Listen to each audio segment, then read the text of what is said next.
Alright, guys, so I watched What If Season 3, Episode 7, and I actually haven't really been keeping track of,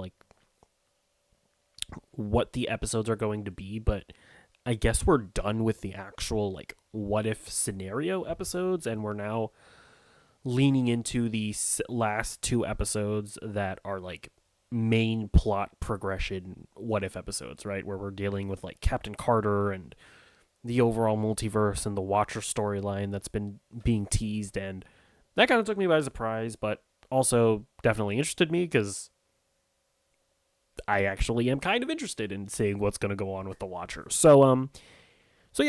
Overall, I liked this episode. I do think at the end of the day, one of the big failures of What If is that it's just not good at getting you invested in these different iterations of the characters.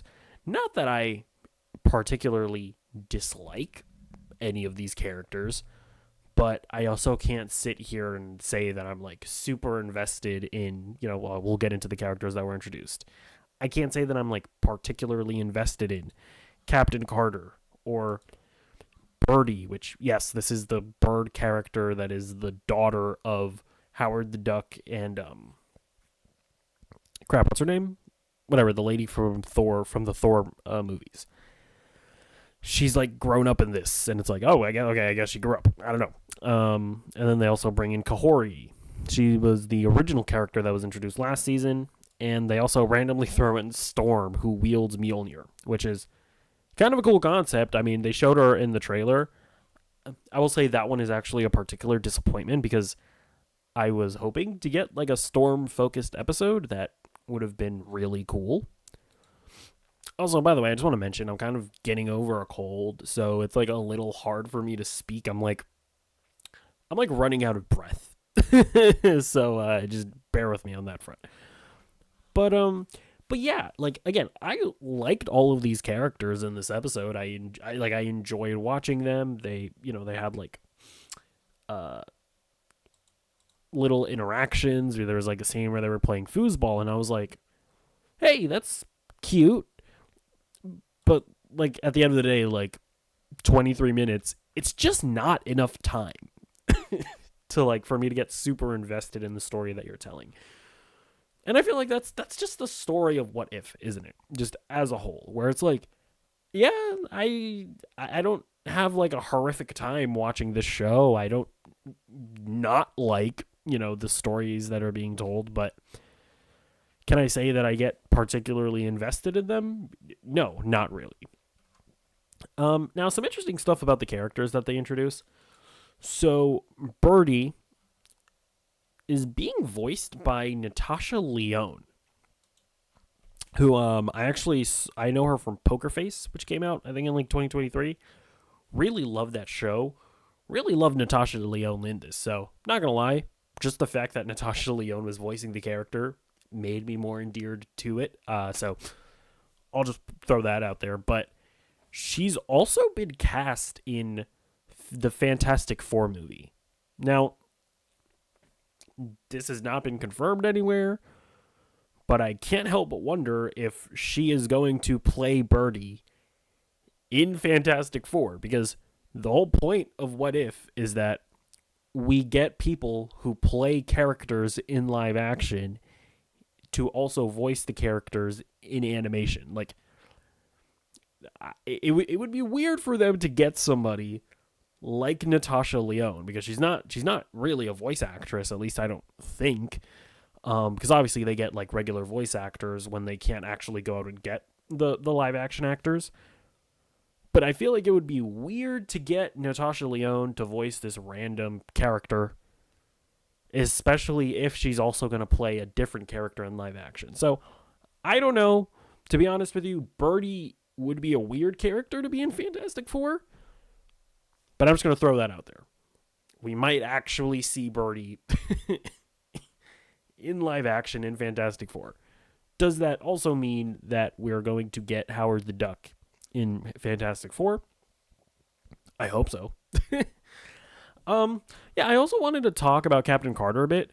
I'm gonna be honest. I don't really get the hate for Captain Carter. Like, especially I remember in season 2, people were like genuinely upset that What If uses Captain Carter as sort of like their main through line character. Like, I remember like the discourse around it was also so weird because people were like, Marvel is ignoring Sam Wilson Captain America, and it's like they're propping up Captain Carter and they're force feeding her to us. She's an industry plant character, and I'm just like, what are you guys even talking about? Like, she's in What If. That's not exactly them laying out the red carpet and treating this character with the utmost like respect and whatnot. Like, she's the main through line character in a mediocre animated series where she's not even in every episode. So even to call her the main character is kind of weird. And then the one time she was in live action, she got like murdered. Like, I don't understand the hate behind Captain Carter. I'm not gonna say she's like an especially good character in What If, because, well, like I already mentioned, What If just doesn't do a good job of getting you invested in these characters. But like, I don't know, the hate for her, I think, is just freaking weird. But yeah, overall, I didn't mind the characters that they chose to be a part of this like multiversal team.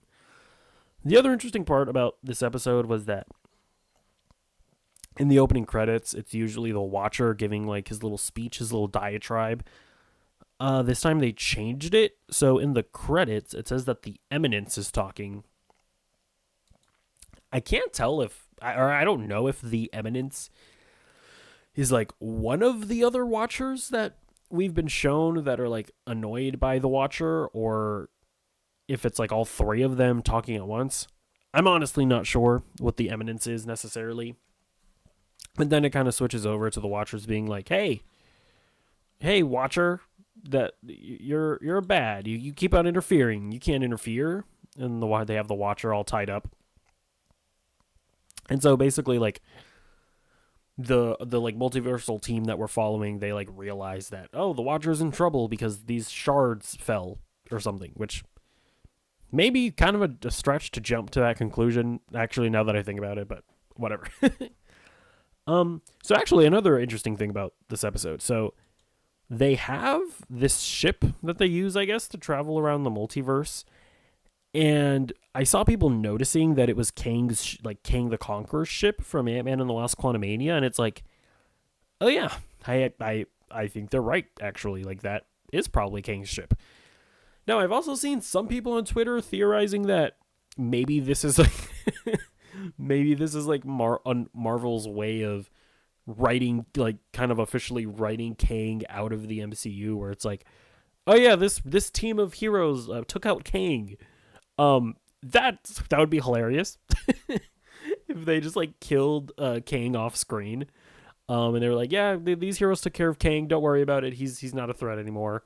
Jonathan Majors, you're definitely not coming back. I wouldn't necessarily. I don't think it. At least I don't take this little Easter egg as like any kind of confirmation about that. But I saw some people saying that on Twitter. Like, again, with the multiverse, it's stupid. You can easily bring back Jonathan Majors if you want. Like, I don't actually know where his career is gonna stand post, some of his charges being dropped and whatnot. Not to get into all of that, but we'll see. Yeah, so they try to do this thing where it's like Captain Carter decided to sneak off to try to save the Watcher by herself because she didn't want to put the team in danger, which is like, sure, whatever, that's a heroic thing to do. And so she goes to see Big Boy Vision. I don't remember what this version of like this like Vision Ultron mesh from the first season. Actually, I'm actually kind of confused. So